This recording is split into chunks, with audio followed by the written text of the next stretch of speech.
What's up, everybody? We are here, episode 211, per usual, Monday evening, live recording. Live guests are streaming in. We're streaming out. Ben's here. Josh is here. Nick, per usual. No, I hate to say it. It's pretty funny. Per usual. He's in the middle of something. I think he's landing on a plane. I'm pretty sure he was up in our neck of the woods, but he was busy. I think it was his brother's wedding up in New England. Yes, Alex Carl's wedding. Whoa. So that's what he is, well, in the process of. He's landing in Florida, I think, right now. He's probably going to call in, I think, is the goal here. So we'll have him call in, and I'll do one of these little... Long-time listener, first-time caller kind of deal. Yeah, I'll do one of these little phone in the corner. Whoop. We'll do something like that. You know what's crazy?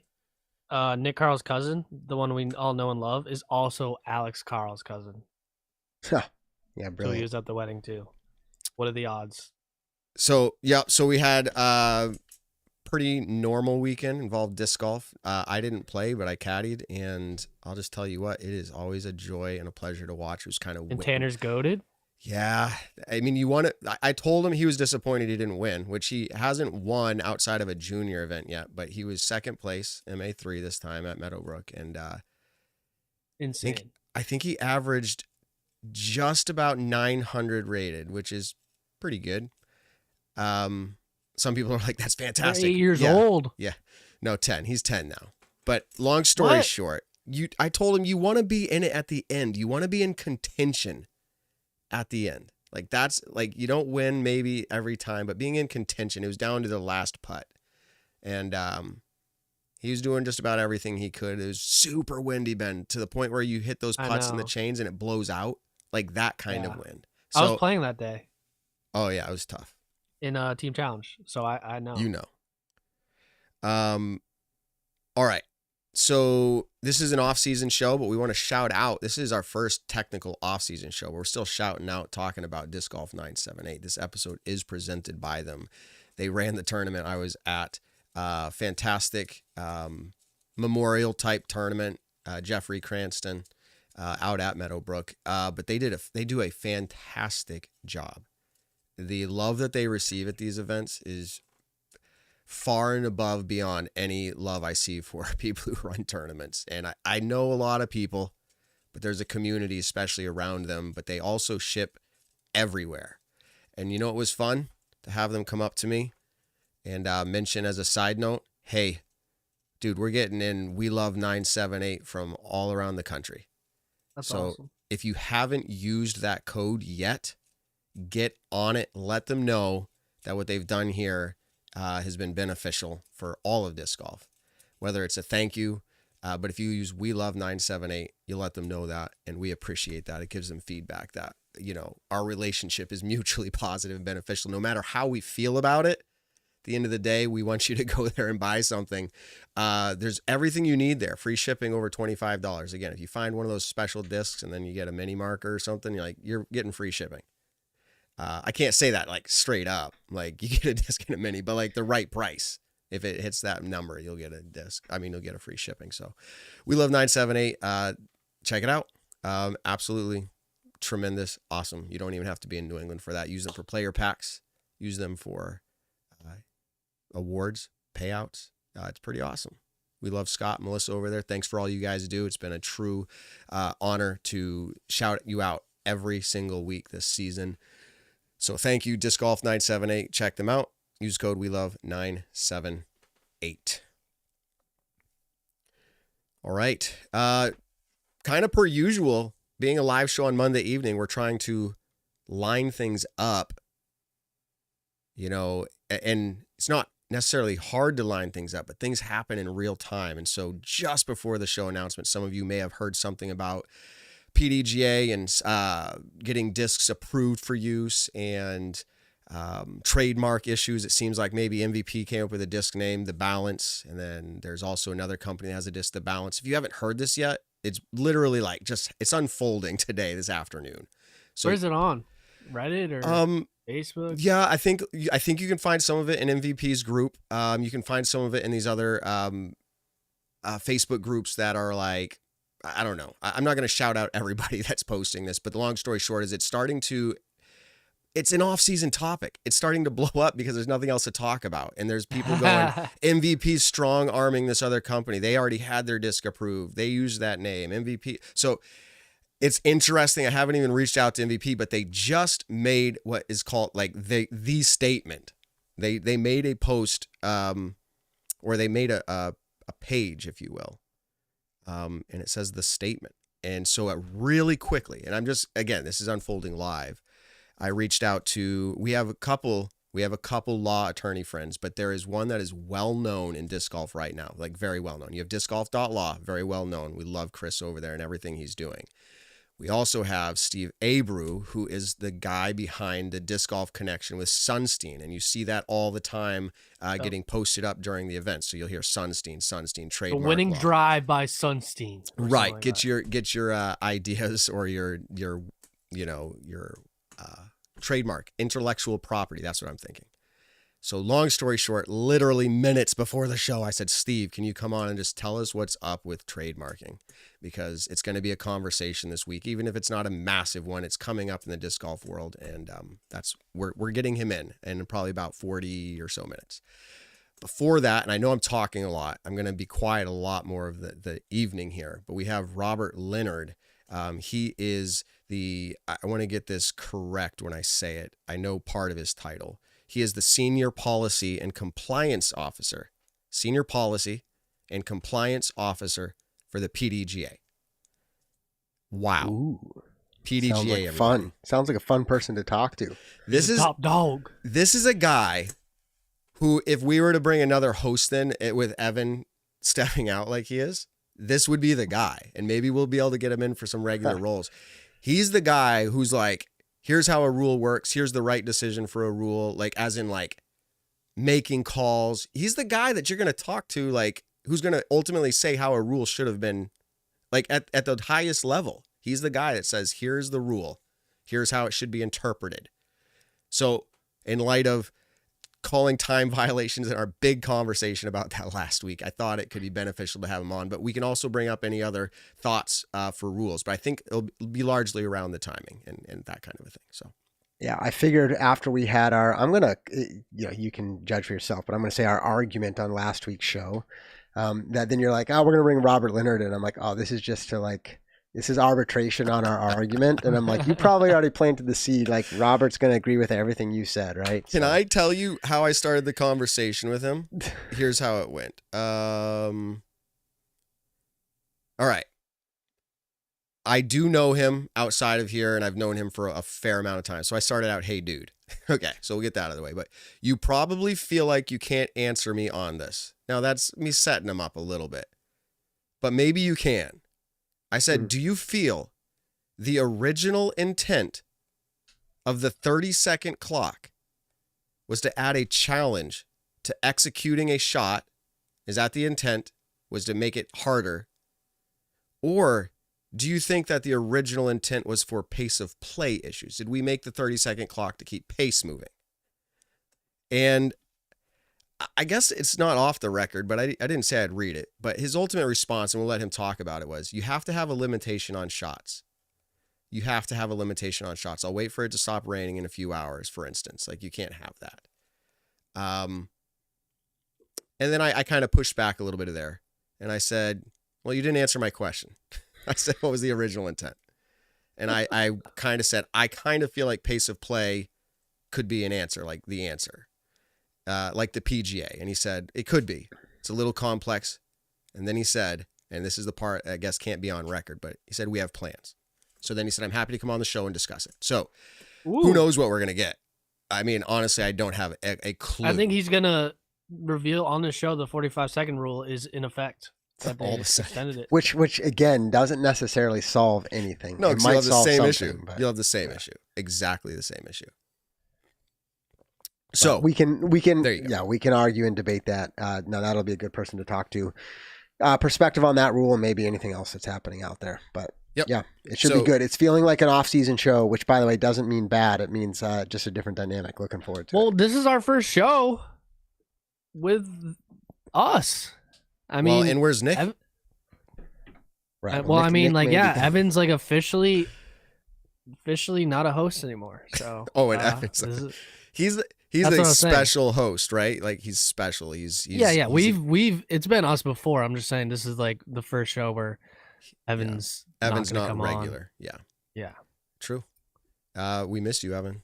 He's sitting there right now, the big grin on his face, like cheese, and he's like, "Yo," he's like, "They're talking he's about listening. me." We know he's going to listen tomorrow. So Evan, when you hear this tomorrow, yeah, of course we're going to rib you, and you can't say anything back live now. That's the hard part for him. Mm-hmm. Yeah. And there's only been one other show this entire year where it was just the three of us. Oh. January 8th, long time ago. Okay. Oh, really? So yeah. Wow, I thought this happened more often. No, I mean, we've had a show of three hosts quite often, but just the three of us. Yeah, this is rare. It's Josh, me, and Ben. Absolutely. Yeah. So yeah, live comments tell us if this is the best show going or if it's the worst, but whatever. So I'm trying to multitask. I'm getting a link over to Steve Abreu, of Sunstein. And again, this is happening live, but I just sent it to him. We'll have him on in about 30 minutes or so. But in the meantime, there's a lot of things that could be discussed, but I am curious because I can see in the green room here. Robert, give me a thumbs up if you feel good to go. Okay. He feels good to go. I was going to say we're a little bit early, but frankly, let's get this conversation started. I feel like there's a lot we can talk about tonight, but we got a guest from the PDGA in our green room. Let's see if I can make this work here. So 3, 2, 1. We're going to welcome to the show, everybody, Robert Leonard. I think I got your title right before you came in, Robert. It's tell me what it is, senior policy and compliance officer. Yeah, senior policy and compliance officer. So I work along in the safety department, safety division of our company, and we have a compliance manager. It's the guy who's making sure that things are being done the right way. Does that kind of summarize a little bit of that portion? Sure. We obviously have to have a policy and compliance department, right? My boss is Mike Sullivan, who's for lack of a better term, our in-house counsel. Handles a lot of contractual and legal things that we run into as an organization, and I handle the policy of our product, basically, which is disc golf, and that encompasses disciplinary rules, competition manual, and tour standards, and all kind of stuff. But yeah, that's my role. Okay. So the policy side of it, is that part of what you just said? I mean, is there any adjustment with that? I talked about the compliance side, but is that all tied in? It's just kind of a bigger name, or is there a different separate set of things you do? No, I mean, those are my core responsibilities. I still marshal from time to time. I serve on the Pro Tour Players Committee, which obviously has some representatives of the Pro Tour, and we bounce rule ideas and suggestions and thoughts off of them to get their input. Basically, anytime that my boss Mike, anytime that he needs anything, or we're working on a project or something's going on and he needs extra hands or a lot of writing, I do some internal auditing of fees that tournament directors owe, make sure that we're keeping up with that. So my background is actually in finance and policy. Prior to working for the PDGA, I was in the college financial aid industry and led a financial aid office, actually. And the easiest way to explain that job is policy and compliance. There's a lot of policy writing. There's a lot of federal compliance. So I had some experience in that role, and I came over to the PDGA, worked on the operations and event and logistics team, which is what you see on the road, which is why you'd see me on the road so much with majors and tour events, and then transitioned over to this role this past season. Okay. So I'm just bringing in the other guys here. By the way, official introduction here. You've probably seen or heard the show at least once in your time in disc golf. But Ben and Josh are here. The chat already said, has anyone ever seen, this is Harry Chase, by the way, next year going to be touring. Has anyone ever seen Robert Leonard and Evan Kearns in the same room? And no, the answer is no. I mean, Evan's out, Robert's in. I'm in the same room with Evan. Come on. All right. Well, Evan's out. I haven't seen it. Evan's out. You're in. And so good to have you tonight. So I'm going to kind of just open this up as like a regular conversation between four guys who like disc golf, but you are here in that role, in that capacity. And we thank the PDGA for letting this happen. I know years past, maybe it's been a little bit more tight, but I feel like, we're seeing a little bit of change, and that's just awesome to have you here.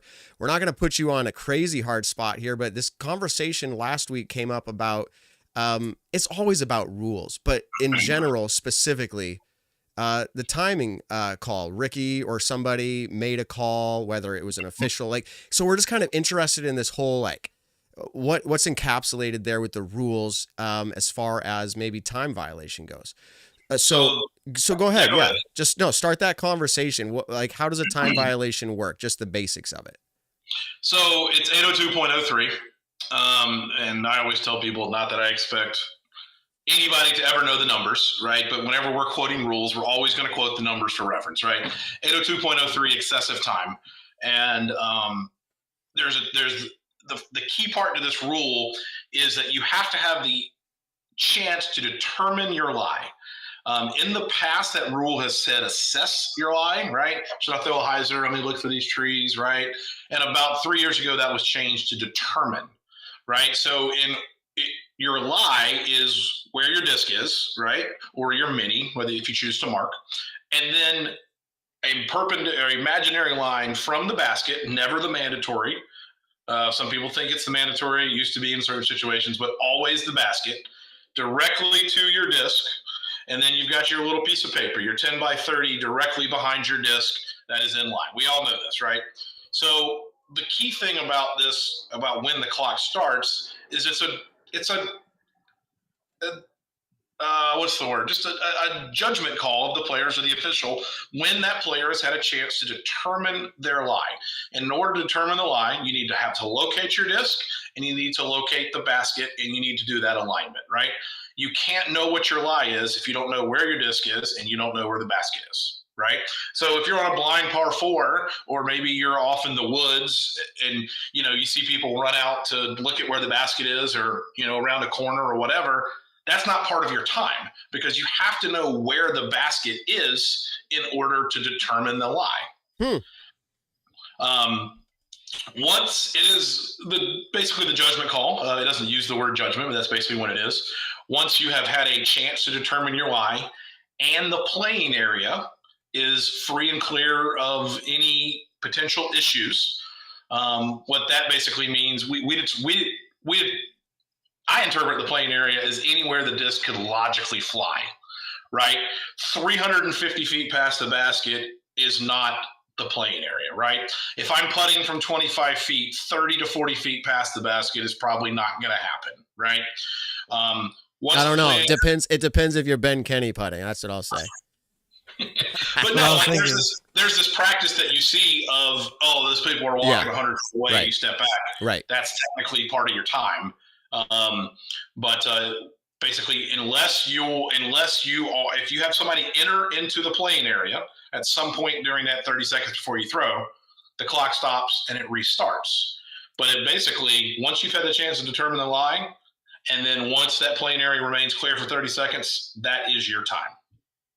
Okay. So that's a good start to this conversation. I'm not going to hijack the whole conversation, but I'm going to give kind of one of my thoughts from last week on this, and then I'm going to let others get into it, and I'm sure we'll kind of button it up eventually. But to determine if a time violation then has occurred, somebody needs to have tracked the time. Is that correct? That's right. Okay. And in this situation that kind of prompted this, it seems as if there was a PDGA official on the card. So PDGA officials can do that. That's part of the rules as well. They can make a call because they've been determined as to be that official. But can a player make a call on a time violation without a clock per the PDGA? Absolutely. Okay. So this is my question for conversation. How is a determination that 30 seconds has passed without a clock if nobody has a clock? It's how do you determine, who is out? How do you determine if if you play your local C tiers, how do you determine whether you're inside the circle one or and you can step putt or whatever, right? Things like that are kind of more determinations. And, the word the rule doesn't say, like I'm reading it right now, which is I'm looking to the side, right? Mm-hmm. It doesn't say it must be, quote, timed. Okay. It just says that they have not thrown within 30 seconds. Okay. Right? So what I always say is, like, the word reasonable is found a lot throughout the rule book, right? And a lot of people say, well, what's reasonable? And my response is always, well, you certainly know what's not reasonable, right? And I think that's kind of where that line is here. So Josh, correct me if I'm wrong. That was your point. I'm liking it. I'm like, Robert, you're saying what I was saying. So Josh's example last week was someone's breaking the speed limit. They're going 32 and a 30. It's kind of hard to tell, but if they're going 70 and a 30, like it's Correct. obvious. Okay. So that's kind of the take your brain. What I don't like about this rule, and I'm not here to make you squirm and like, that's not my role. And I'm not here to do that. And frankly, you and I have had some really good conversations. You can't make Robert squirm. Yeah, I was going to say, that's what I'm saying. You and me have had some really great conversations and honestly, great. I love them. Every time I get to talk to you, we get to see and have some conversations. I would just say what's hard for me about that in the sport of disc golf. And so PDGA governing a body of, professional or the organized sport, if you will, is that at the highest level, with $35,000 on the line, the potential exists. And I know the argument's going to be, well, don't put yourself in that situation. Like, don't go over 30 seconds, but the potential exists that a player could try to manipulate this. And you wouldn't know if he was or not.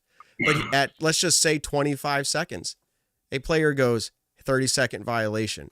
To the point of what I've heard to this point, that couldn't be argued. If somebody else said, yeah, I think it was too, then it's just based off of somebody could play the system. And we're talking $35,000. I mean, no. So first and foremost, the first instance of this in a round is a warning, right? Yep. A warning can be called by an official or any player. A warning is just that, right? You notate it on the scorecard, right? One of the biggest things we hear about digital scoring is, how do you notate a warning? There's a little bubble next to everyone's name in digital scoring. Right. That's how you can mark warnings or provisionals or things like that, right? The second instance of this is it moves into a violation. It's the same rule being broken, but the first instance is a warning. The second is a violation. Right. A violation incurs a one throw penalty. For a violation to occur, one person has to call it, one player has to call it, and another player has to second that call, or an official has to second it, or official can do it on their own. Right? So that's why when someone calls foot fault, which, by the way, is not technically in the rules, stance violation is the actual wording, right? Someone calls stance violation, it's not a penalty unless someone agrees with it, right?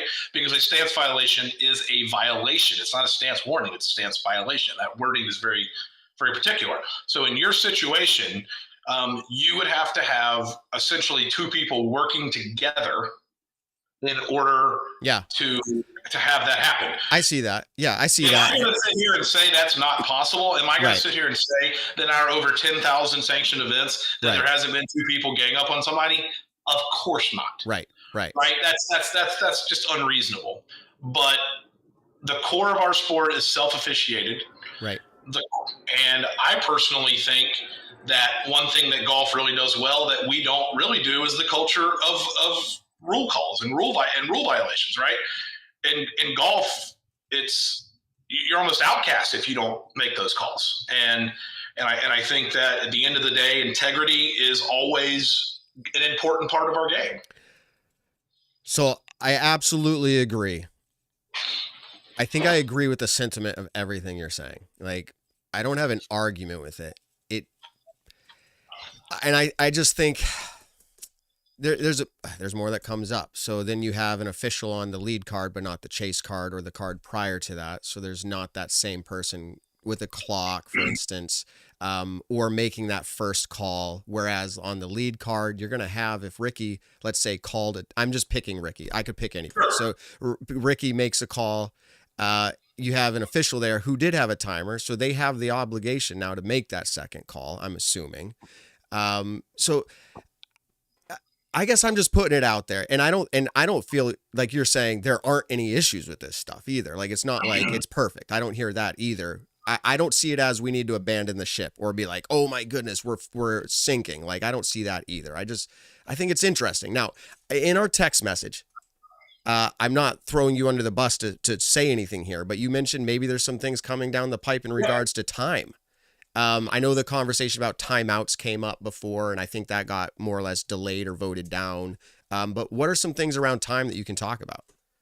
Yeah, so timeouts have been through overwhelming feedback from our membership that has been, I'm not going to say thrown away, but just we need to think about it some more.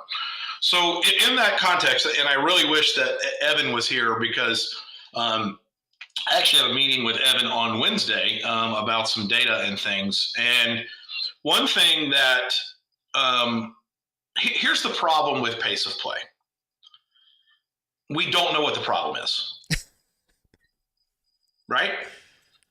So think about it, like so the data that we're looking at, that we're going to start looking at through Statmando, this is one of the reasons why we acquired them, is because we have all this data that we're not using to the best of our ability, right? Is the issue not necessarily slow play, but it's poor tournament management, right? If a course has a hole, let me start over because I'm stumbling over my words here. If a course, every hole's average takes 13 minutes to complete. I'm just making something up. And the tee times are staggered by 10 minutes. Like, it's not going to work, right? I mean, if hole 1 takes 17 minutes, you're going to have a problem before you get to the end of hole 1, right? And so what we're going to start doing is we're actually taking data and looking at actually hole length, right? Through our PDGA digital scoring, right? We should be able to know exactly how long each hole takes, each course takes, the average hole length, the longest the course took, all of this stuff, right? If you've ever played golf, even if you're just playing like with your buddies on a Saturday, sometimes you'll have a cart and they'll have a little on the GPS screen. It'll say like, it's 12:32. You should be on hole 4. They're not just making this up. They have the data because they understand the average time of hole, right? We have that data and we're not using it yet. Mm-hmm. So maybe the change that needs to happen is nothing. And all we need to do is just adjust tee times, and we need to be a little smarter about how we're grouping people. So it's premature and honestly irresponsible for us just to guess at what the change should be, right? Everyone agrees there's pace of problems issues on tour. I think a majority of people would agree that this is not a problem at 99% of PDGA events that we all participate in, right? I played a flex start today. I was in a threesome following a foursome, had no pace of play problems, right? Like so it's easy when we sit here and quote 802.03, right? But we also have to think about how is this going to affect this 40-person C tier I just played this flex start today, right? Maybe the changes that we do need to make are only found in 4.0 of the competition manual, which is things that directly and only affect the majors and the tour, right? But again, we don't know what that problem is. We know there's a problem. It's easy to point and say this is the problem. It's a lot harder to figure out why. So we're trying to dive into that. And yeah, I'm really, truly interested to see how that data looks, because how do you solve a problem that you don't know what the problem is? You don't know what you don't know till you don't know what you know, or something. Correct. Like that. Something like that. Yeah. So that's great. So Robert, I think you have to know what you're trying to accomplish. And when I listen to your response there, it's really about pace of play, right? So It's not about trying to say every player has to take 30 seconds because that's like core to our game, right? Because we're not saying 20 seconds versus 40 seconds is an inherent part of our game. That's not the thing. But in competitive play, pace of play matters for lots of reasons, right? We can list them out. So that's what you're trying to accomplish. And then to your point, if that's what you're trying to accomplish, you need to define what is the actual problem. Because what happens, and I'm I'm stating this in my words, but curious your reaction or validation, is that would take the debate away, which we had on this show about like Ricky making a call on Gannon in the championship. Because the question is was that a pace of play problem, or was it Gannon took longer than 30 seconds problem? Right? And those are two distinctly different things. And given the way the rules are now, I'm not questioning whether that was legitimate. Sure. I'm questioning, like, is that the kind of thing we're trying to solve for or not, you know? Sure. Well, one thing that's interesting here is I go back to I was listening before I came in, and I heard Matt talking about our text conversation.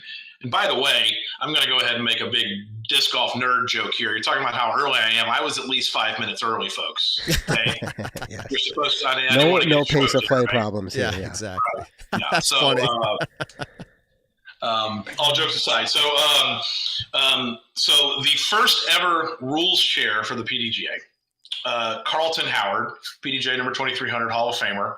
I'm lucky enough that he lives in my hometown. I'm 41 years old. I've been playing disc golf since I was 9. I met Carlton when I was 12 years old, and one of my mentors in the sport. And not only for what he did locally, but just the original rules chair. And Matt, when you asked me, what is the difficulty here, right? Like, was just 30 seconds just to be arbitrary? And I am getting to your answer through this, Josh. I promise. That's all right. I saw we had to switch little screens there. I kind of messed up the production in the background there, so sorry about that. So I didn't know that answer. I didn't know why. I had assumptions, but I didn't know why we had the 30-second rule.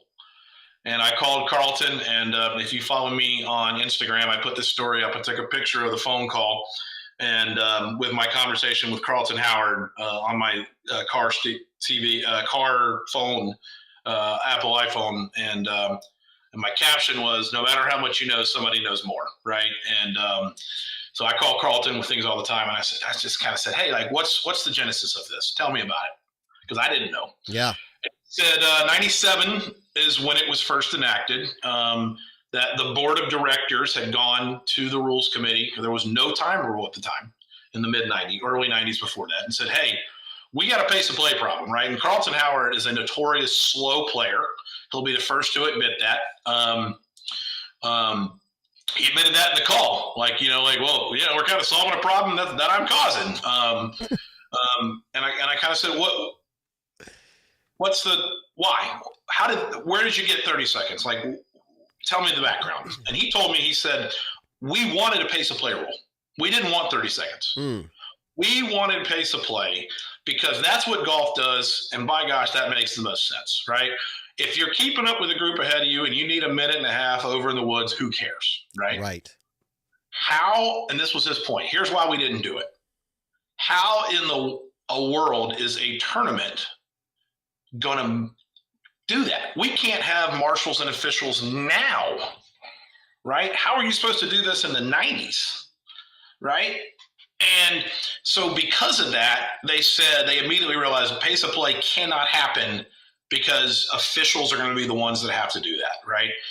And then I said, well, how did you get 30 seconds? Where did that come from? And he just kind of said, we just kind of arbitrarily picked it. And to me, what that answer did, speaking, very candidly here, was show really how outdated we are in this process, right? We're still living by a rule that was made in the 90s by an admittedly arbitrarily picked time and written during an era of par 3 golf, right? Neither of these things make too much sense now, right? And that brings me right back into the conversation that we had before. We don't know what the problem is. We know we've got a problem. Maybe the problem is just as simple as we've got a time rule that was written 30 years ago for par 3 golf. And we need to change that rule, and we need to look at some other options. Maybe the problem is that we need to abandon that rule and we need to go to a pace of play rule. That's got tons of problems, right? How do you pace of play issues that we have thought of in these conversations? If we went to a straight pace of play rule, here's some problems that we've thought of.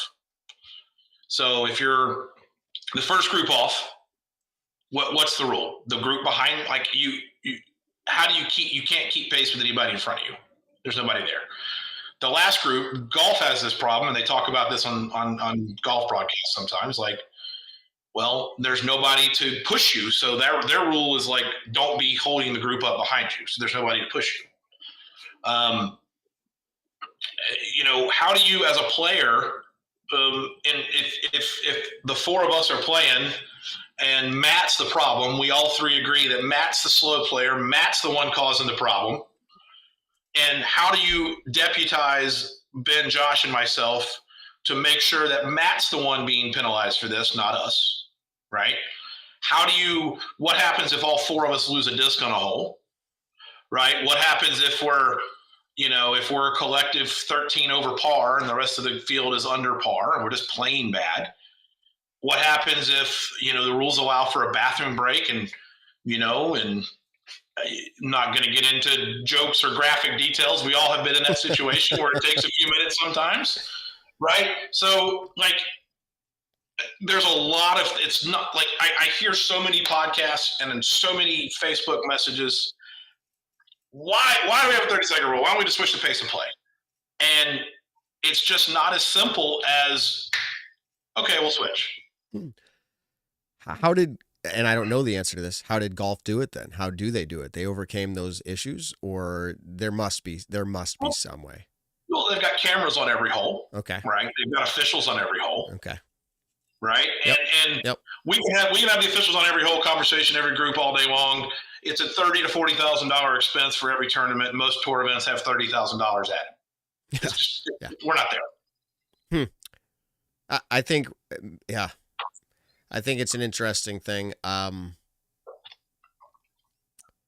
I think it will get tightened up. I think at the highest level, the biggest events, maybe there will be different criteria and rules. To your point, that's already kind of happening. I mean, you're showing up at certain events because of things. So it's in that trajectory. It seems like the fact that you're asking those questions to me, this is awesome. By the way, sidestep, PDGA, transparency didn't used to be a conversation that would even happen in the past, and I'm not going to label a certain time frame, but it didn't seem to be as open. The fact that you're on here being like, here's our conversation, here's the things that we're thinking about, here's the struggles, I applaud that a lot. This is tremendous. I hope our audience is really enjoying this as well. Ben, any thoughts on this? Josh, anything else on that surrounding that topic? I think this is actually very cool. Your insight on it. I think it's very cool to see someone from the PDGA kind of diving deep into this and realizing this is something from the 90s that was just just picked just because it sounded like a good time. I wasn't honestly expecting that answer. So it's cool to see kind of the back end of the PDGA that you guys are listening to the people and working on this. Yeah. And I'll say one thing, one of the biggest shifts that I think you're recognizing with our organization, right, is our organization has lived and breathed by volunteers, right? We cannot, it sounds like a mission statement. It sounds like something that you're I'm obligated to say every time one of us is on a show like this. Right. Tournament directors, volunteers, we love you guys to death. It's the truth, right? That volunteer nature of our sport's is never gonna go away, and is never. I hate to say never not, but never not gonna be needed. But we are, part of the financial boom that disc golf had, that we're seeing with contracts and touring, and the amount of money Gannon just made this year. All these things, right? That's also enabling the PDGA for us to hire people and to do this work full time, right? Where I'm able to make a livable salary to where I can leave my previous industry and do this work full time in a role that was previously completely done by volunteers, right? So by that, you're going to naturally get better output. You're going to get more time. You're going to get more information. You're going to have these it's easy for Ben to say, oh, it's great that you guys are looking deep into this. Well, you had volunteers do it before, right? And there's also accountability, right? At the end of the day, this is my job, and there's things that I have to do and I have to produce and things like that. So I don't want to not recognize. I appreciate what you're saying, Ben, and what you're saying is true. But there is this other component to it as well, that a lot of the reason some of this stuff was missing was because it was all being done by volunteers, and the expectations and the accountability just cannot be there. And now with this financial shift that we all had with the COVID boom, it is affecting more things than, oh, look, Gannon just won over $200,000, right? So I just saw, by the way, Overthrow Disc Golf in the chat. Always great to have you there. Interesting conversation, and we have only a few more minutes here, but things that get thrown out, it kind of seems like super, just like, oh my goodness, this is getting super intricate. Like it's going to be too hard to call or make a call. But the idea of adding more time for an obstructed type throw. Now you would say, well, what is an obstructed throw? Well, the PDGA members or whoever could come up with what that definition is for an obstructed throw. And then, just like we always do, it's a judgment call by the group if that would be an obstructed throw. Just like we would say, is there casual relief, or is that more than however many meters? Like that's what's happening now. I think when it comes to timing, but that goes back to the whole timeout thing. Like, but maybe there'd be more support for it if it was based around specific defined scenario, as opposed to, can a player just call a timeout? I don't know. It's just random. It just popped up. Thanks, Josh, for that from Overthrow. I'm assuming, Josh. And one of our smartest people on staff, and trust me, we have a lot of smart people. Yes, yeah. Is Todd Lyon, the deputy director of event support, and I'm constantly amazed by when I hear something I've never heard before in our sport. Because somebody who's been in the sport for 30 years, doesn't happen often. And he said, you know what's so weird about our sport is that we're the only sport on earth where our playing surface is not regulated. Yeah. And if you think about that, you just have this like, wow, right? Like we have just completely unregulated, completely variable playing surfaces. The reason why I bring that up is like, how are we supposed to, in this environment, define what is an obstruction when there are just everything possible in the world? But I do want to shout out that when we are a member organization, right? Any member has the right to submit rule ideas, rule changes, and we have an obligation to listen to our membership to review those suggestions, right? Previously, we had the rules committee and we had the competition committee. We found that a lot of the work of these two committees was unnecessarily siloed. Right. And just part of the work that Mike Sullivan and I are doing is we actually combined these committees very recently. It probably went under the radar. So that committee is now the Rules and Regulation Advisory Committee, RRAC. As somebody who used to work in education, ILA, I like acronyms. So the RRAC, so you can go to the PDGA website, look at the committees, and there is literally a link that says ask a rules question. Feel free to submit that. Like, hey, I don't like 803.02 because it doesn't do this, and this. Please change it to this. Wow. Yeah. And those emails are going to come to me. And I have some friends who will drunkenly joke about the rules they're going to submit. I played a tournament this weekend. We're at the players' party, and they're like, "I'm going to email you that we should change this." Yeah, we all have fun with that kind of stuff. But no, we are a membership organization, right? If you're a member of a city, you can show up to city council and say change the speed limit, right? Right. The speed limit may not change, but they're going to listen to you, and you have the right to say that, right? Right. Yeah. Absolutely. I was just thinking, because we're running into our next guest conversation, but before we let you go, this has been extremely beneficial for my thoughts, and I'm sure our audience thoughts. I don't know if this is doable. We just kicked Evan out. I mean, maybe every now and then. I'm kind of joking, but we didn't kick him out. That's going to be a joke. For those who don't know, they're like, Matt, they kicked him out. Like, no, we didn't. No. You go back and listen to the end of the last podcast, but no, in all seriousness, I think this could be a cool little segment if the PDGA was down for it, to talk through some rules every now and then. If that's cool with you, we'll have you back. I've got the perfect mixture of nerd and availability. Okay. So yeah, as long as the Carolina Hurricanes are not having a game, we play at 10:00 tonight against the Canucks. Yeah. Massive Carolina Hurricanes fan. Someone in the chat said that. Someone in the chat said that. It's like they know you. like, it's funny. People add me for disc golf content, and then they realize it's just me complaining about the Carolina Panthers and praising the Carolina Hurricanes. So, but no, like, I'm always down, man. You know, even especially during tour season, man. You know, like, hey, there's a weird ruling. Yeah. You know, I'm available, I love my job. Yeah. Well, and I appreciate it a lot. I like the way you think about things and communicate them to us. So I appreciate it. Anything you wanted to say, you were hoping to say before we let you go? No, I mean, like I said, I was listening before I came on, and I'm never going to text you anything ever again. It's basically where we're at. No, well, I didn't tell him the other thing, Robert. I know, I'm messing with you. Man, the other thing. We had a good time at Steve Dodge's on a rain delay drinking some beer from a keg. So we've had some great conversations, Matt. Everyone wonders what was the other thing, Matt? Like, they're going to ask me to pay to say what the other thing I don't even remember. No, now go back. No, we're going to let you go and make everyone wonder. No. No, I'm just. I gave you my very long title.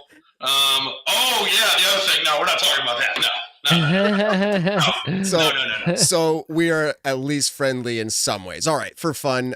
We appreciate you coming on as I would say as always, but maybe looking forward to it going forward. If you have a rules question in the chat, they come up all the time, but we'll see. We'll filter it out. We'll come up with some that make for good talk, and we appreciate your time, Robert. Sounds good. Y'all have a good night. All right. Peace out. Go Hurricanes. Yeah, go Hurricanes. Okay. Go Eric Stahl. So we got a pretty tight show on the front side here. It's probably going to get a lot more casual as we get out to the other side of it, because I told you we lined it up, minutes before the show went live. But we have a friend of mine, but also the man behind the Disc Golf Connection with Sunstein. And you see those advertisements on the Disc Golf Pro Tour often. But this guy was my first thought for Trademark specifically, especially when it comes to disc golf. I already mentioned we love Chris over at discgolf.law. He's a lot of things. Like, I go back and forth at who I should talk to, but this guy's the trademark king, I think. He's helped us here at Staggered Stance. So let's go ahead and welcome to the show. He's part of the reason it's called Staggered Stance. Yeah, he chose the no. But we had him on board to help us navigate name changes, and it was a lot of interesting conversation tied to it. Welcome to the show, Steve. Thank you very much. Great to be here. I had to put my hat on before I came on because you guys were all wearing your hats. Yes. I didn't want to be left out. Awesome. Yeah. It's a way to say who you represent and who you like, and you're part of Sunstein and what they're doing there. So just give us the elevator pitch, or whatever it is for Sunstein. Like, what is, so Sunstein Law, but like your involvement with disc golf, just so we can get people on board with who you are. And then we can talk about what came up today. Yeah, sure. So Sunstein is an intellectual property law firm. It's located in Boston. We have 25 lawyers. We do all kinds of intellectual property work, patent work, litigation. I work on trademarks, as you mentioned. Disc Golf Connection just picked it up during the pandemic, like everybody else. Saw Jomez Pro on YouTube.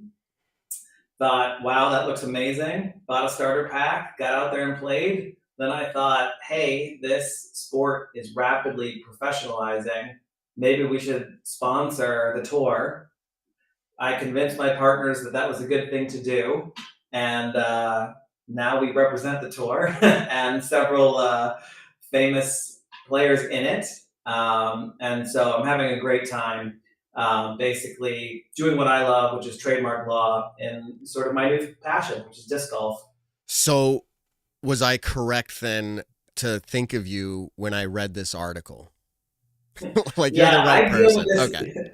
I think I'm the guy to talk to about this because, it's uncanny, so but people might not know. One of my clients is Simon Lazat. So I represent Simon, and I'm his trademark lawyer. I do not represent MVP, nor do I represent Essential Discs. So I'm able to comment on this case, but it is slightly related to the work that I'm doing. You talk how you can talk. I appreciate that insight too. That's really helpful. But so I will kind of set the scene for how I understood it. I saw a little bit of noise today on social media going around, and it seemed like some were pointing fingers maybe at MVP, and maybe MVP just made a statement response to be like, no, we're in the right. It's one of these, like, as I'm assuming you deal with very often. It's this whole like, hey, we had this first. No, we had it. We're okay. Like, so it seems to me MVP came out with a disc, and you might be able to be more clear with this, but it's ultimately the Balance, or Balance is the name in the disc. And this other company, I think it was called Essential, free advertising here, Essential Discs, also Balance. So it's starting to become something. I don't know if it's just going to squash tonight, tomorrow, but people listening to our show, I think, will find value if this came up in their own conversation. So let us know what you think about this. This is one of a couple of disputes that some I've dealt with, others that I've heard about in the disc golf industry, where I think it makes sense as things are professionalizing in the industry that people are going to start having to do more due diligence when they come out with products. So I represent people in a bunch of different industries. Anytime you come up with a product name, you should do a trademark search first to make sure someone hasn't already applied to register the mark, or someone isn't already using the mark in commerce. That doesn't always happen in disc golf.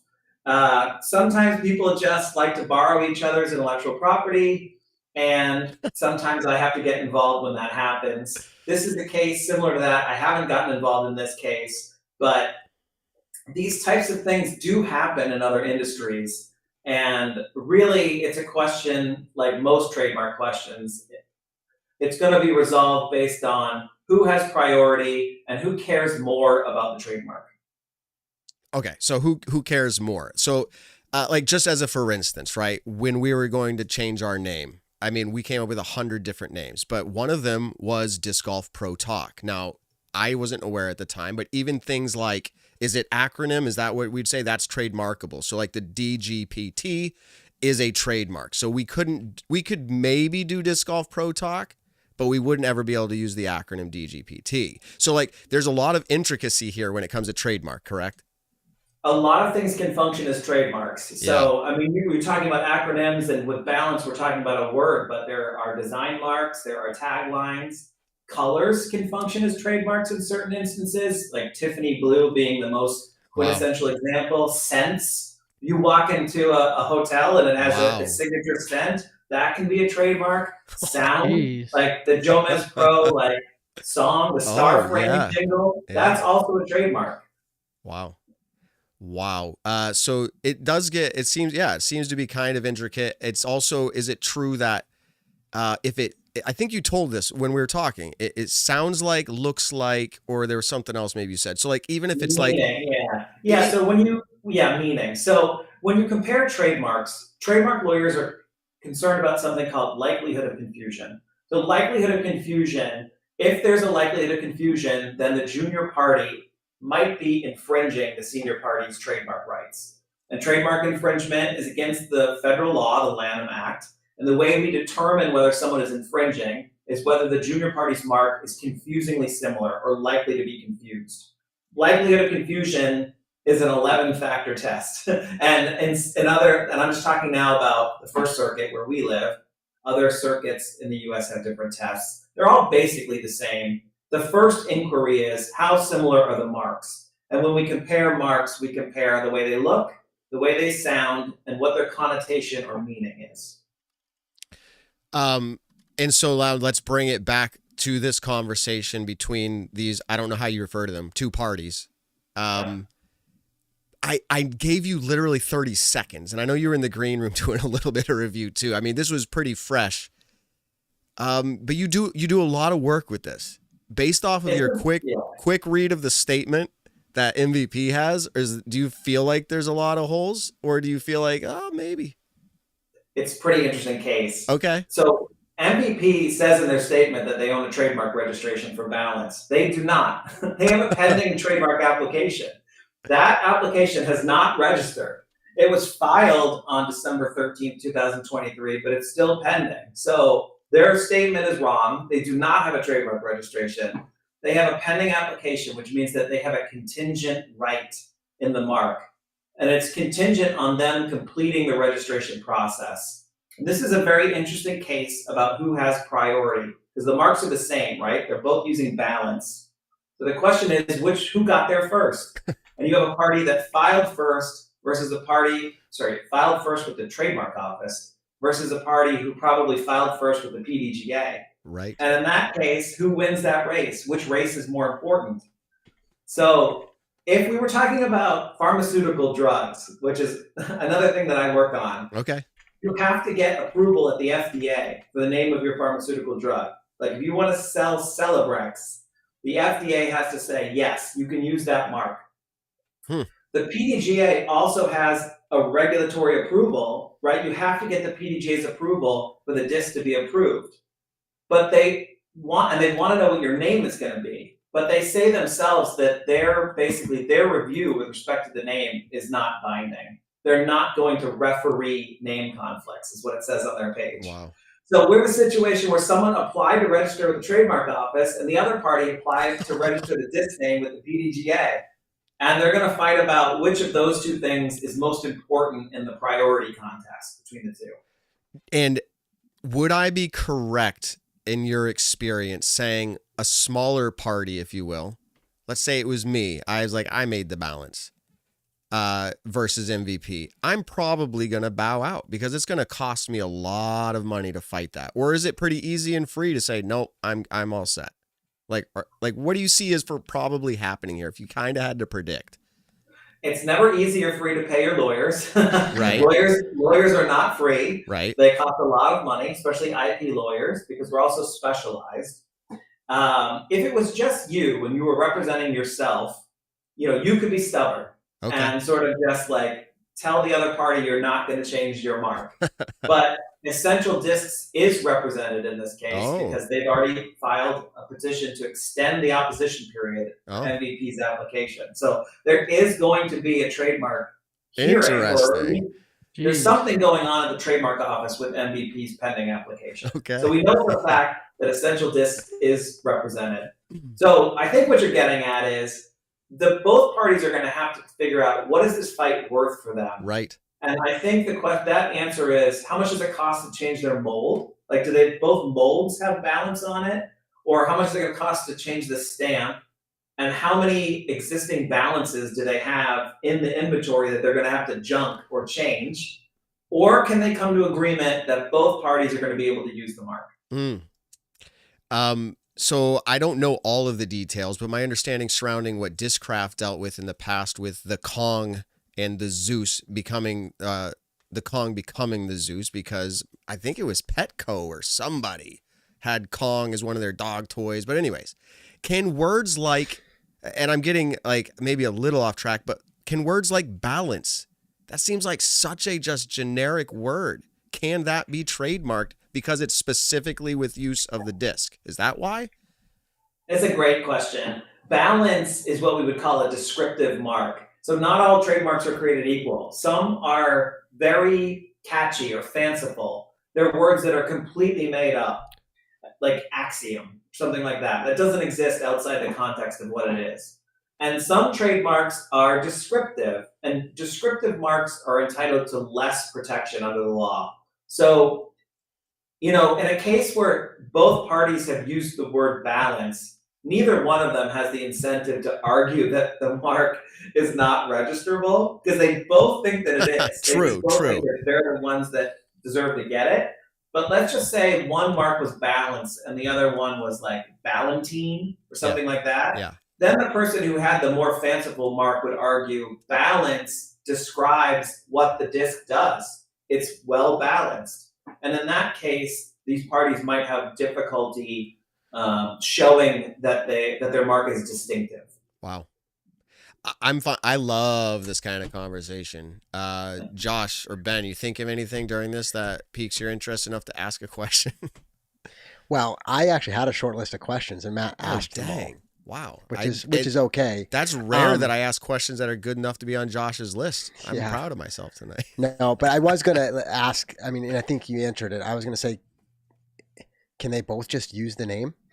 But I guess that's where it's a financial decision for them, right? Like that's the question. Yeah, the major downside to both of them using the name is that it's harder to stop a third party from using the name. Once you're coexisting with someone else in the market, consumers then can differentiate between two balanced discs. So what would stop Discraft from releasing the balance? You know what I mean? We can all, if you're letting someone else use it, why not a third brand? So it's not really in either of their interests to coexist with each other. Yeah. It's certainly interesting to think about. The irony isn't lost on me that if you go to Essential Discs website, they're selling tons of Axiom and MVP discs right now. And then mixed into that is their own balance line. So yeah, it's pretty. It'll be interesting to see how it plays out. Like in the grand scheme of our sport, probably not a giant story, but again, it's off season and these things are interesting.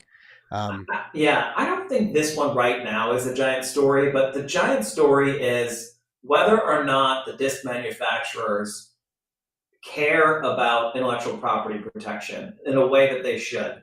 Like, because they all are inventing things. It's amazing how many inventions there are every year. New discs, new technologies, new names.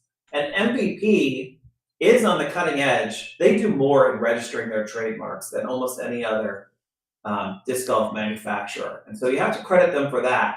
But, there are all of these companies are borrowing each other's intellectual property in a way that you might not see in other industries. Yeah, well, it's interesting, and of course, this is what you do, and you're an expert in. But I've seen just in social media is not a great place to kind of read the room. But you see a lot of people being like, "This is so and so bullying somebody, etc." And I'm here sitting thinking, yeah, but if I'm a business, a big part of what I own is IP. I mean, you own merchandise, but like one of the biggest things you own, I'm not sure how you feel, but is that intellectual property. Because that is kind of what your business is. And based on that, you produce things and you sell things and you market, but like without the IP. So it just blows me away that there still is this, there's this tension in our sport, which is only so old and has its own culture still kind of ingrained, that people are like, how dare a business try to make money and preserve their IP? Yeah. I mean, they're just pieces of plastic without the intellectual property, without their names, without their shapes, without their design. So if we don't, like you said, if they're not investing in that, they don't have anything that they can protect. And actually, the other thing I'll say is that trademark law actually puts an affirmative duty on a trademark owner to police against third-party uses. And if you don't do that, you'll lose your own trademark rights. So people can call each other bullies or things like that, or why are you going after the little guy? But you can't go after the big guy unless you go after the little guys. Otherwise, you've lost your trademark. Oh, great insight there, Steve. So yeah, I that just shifted my perspective. Almost like I wasn't thinking bully, but I saw that as like some almost a valid point someone could have. But to hear your point there, you have to work with the little guys to stop it, or else you can't with the big. That was a fantastic insight. Yeah. What else do you have if you don't have IP? Of course. So, Steve, again, I've benefited from our previous conversations, doing some work with you, just personal conversations, but I think I know the answer here, but you're the professional at this. Someone said, can they agree to let one company sell through the current stock, then discontinue the name balance? And I think everything's on the table. Is that correct? Yeah, that is true. Everything is on the table, and that is often how these disputes get resolved, is that you have a sellout period. Or maybe someone's going to pay someone else a royalty during that limited sellout period, or someone's just going to buy the stock, or who knows what's going to happen. But yeah, you would normally, things that make it easier to walk away, such as a sell-off period or a royalty, are the kinds of things that lead to an agreement. Is there ever a time where like the other party has to destroy it all? Like it's like it has to be destroyed. Like that's the only option.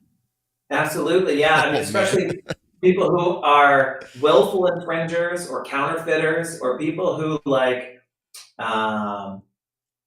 let's just say that you printed up a bunch of shirts that said Louis Vuitton. You're destroying those. Yeah, well, that's where, because otherwise, like, strangely enough, right, you could get quote unquote free marketing. So like, just to play this out, in which I don't think we have any indication this is true, but like if Essential Discs in a malicious way is like, we're going to call something about another well-known disc, and all of a sudden right now we're all talking about Essential Discs. It's free advertising. And like I've never went to their website once, and I did today and found out they're a company since 2010, and that like I'm like, now I know it, right? So like, what's that worth to them? But of course, you can get into pretty big legal problems depending what is actually happening there. But it's interesting. You have a good point, Josh, which is, why did MVP put this statement out and even mention this? Like, what are they gaining from that? Yeah, exactly. We never would have known that there was this problem. Well, I don't think that, so they didn't start with the statement. I think they're trying to squash something before it came something in the sense of publicity. Cause I think it was in one of their own fan groups and getting into other groups where it was starting to turn into what could be perceived as bad PR. And so I think they're trying to set, quote, the record straight, I think. But now to your point, what I heard earlier is it's interesting. It's not necessarily straight yet. So that'll be interesting to see how this unfolds. I think the key takeaway, though, is that Essential Discs, I don't know when Essential Discs applied for PDGA approval. I know they got it first, but I don't know when they applied. I assume it was after MVP applied to register the mark. And so Essential Discs should have done a trademark search to see whether anyone had applied to register balance with the U.S. Patent and Trademark Office before submitting it with the PDGA. I think that would have been the best practice. Well, this was cool. Ben, you were going to say something. Yeah. The craziest part to me, well, one, I'm looking at the website now. They're from Michigan, Essential Disc, Lansing, Michigan. And this is completely just a guess, but it looks like the rain to me was made by MVP discs, in my opinion.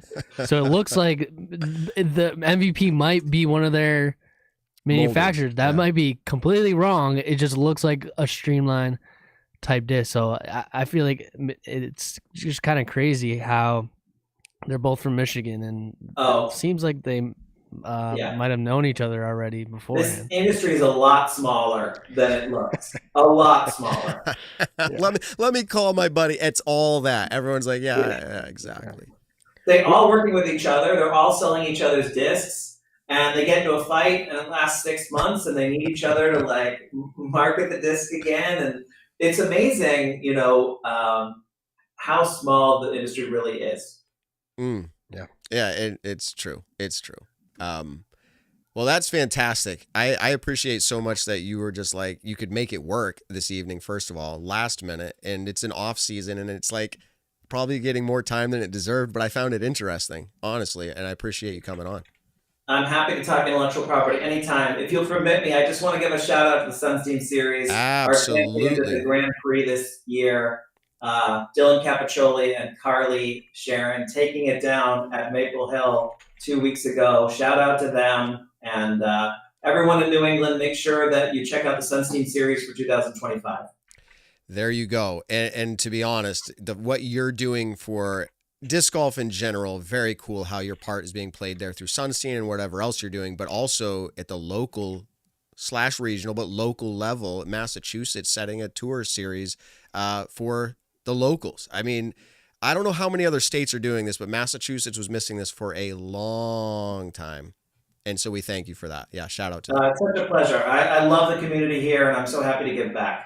Okay, awesome. Well, again, we appreciate it. I'll reach out if something else comes up. Or, if you ever have anything that comes up, reach out. We'll be glad to have you on. Yeah, I loved it. I loved it. Thanks, guys. All right, talk to you later. Bye. Okay, there you go. Steve Abreu, Sunstein, Law, Intellectual Property. I'm sure we have, I don't even have to speculate. I know we have a range of listeners to our show who appreciate all different segments and topics. I'm biased. Matt, you maybe said it. I love that kind of talk. You all know I kind of pay attention to the business side of the sport, and I'm always ready to kind of like share my opinions. And probably 50% of what he shared, I kind of knew how it worked, but the other 50%, like just great insight from somebody who like is an expert in this. And whether or not this particular story is a big story, for all we know, right, they'll just resolve it amongst themselves and it won't even be a big story, but it's still intriguing about the insights it gives us into the sport. Like it, and maybe this particular issue itself is interesting, but I'll just say my one aha moment takeaway that I learned, learn something every day. I liked the insight too. You got to take care of the small guys because then you can't fight the big, according to the law. Because if you let the small go, the law says that, well, you let it go.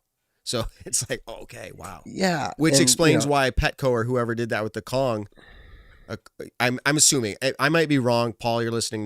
Nick's not on here. Nick would know more about that. But back then, that was a big part of my understanding why it had to shift names. And I guess that makes sense now. They're like, hey, this is kind of small to us, but it's going to be like, anyways, they have to. Yeah. Yeah, I mean, and it's like I said it, so we don't got to repeat it. But if you really think about, he emphasized, he said they're just pieces of plastic without the intellectual property. But like anybody who runs a business, like, even our show or like, Ben, I don't know what you're doing with the expos or not, but it's like, but everything is all about, but it's like, it's your idea. And obviously how you produce it, right? And how you execute. I mean, that's what most people see and consume, right? They buy a ticket and show up and the experience is awesome. But at the end of the day, like it's your idea. Like if somebody infringes on your idea, like that's the thing you have to protect.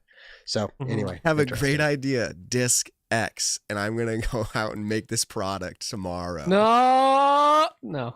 Just kidding. Yeah. Yeah. I agree. It's important. I mean, when I was, like I said, when I was changing my name, I looked up all the ideas that I had, looked up what was taken, what was not, and and eventually I just landed on Disc East, Disc South, and Disc as an acronym. So, and I'm happy with it. Yeah. Well, anyway, Matt, thanks for short notice bringing him in, and thanks to him, short notice coming in. Shout out to Brixton in the chat too. Brixton Disc Golf, man, they've been doing a lot of stuff. I saw Ben go live earlier. Today. I saw them go live with Dylan Cease last night. Yeah, I don't go live and pull cards, and these aren't even in cases yet. But look, this staff 50 of 50. Paid shoe, already trading with Doug for this one. Awesome, it's happening I'm again. so hyped. Okay. Oh yeah, I got it. Brixton, we do appreciate what you're doing. This was a free ad, but I wouldn't turn down a pack myself. No, I was gonna say, I mean, like free ad. I mean, yes. Yeah, so Brixton Ben's wants hook you up for Christmas. Which one? What was that, Ben? Tokyo. Oh, you got an eagle. That one's a nice one. Eagle. Yeah. Dude, they're good guys. They'll hook you up, Matt. They'll hook you up. They'll hook up Josh. They'll send you a box. If my kids are listening, you're not getting them for Christmas. Oh, wait, maybe. I don't know. Yeah. All right.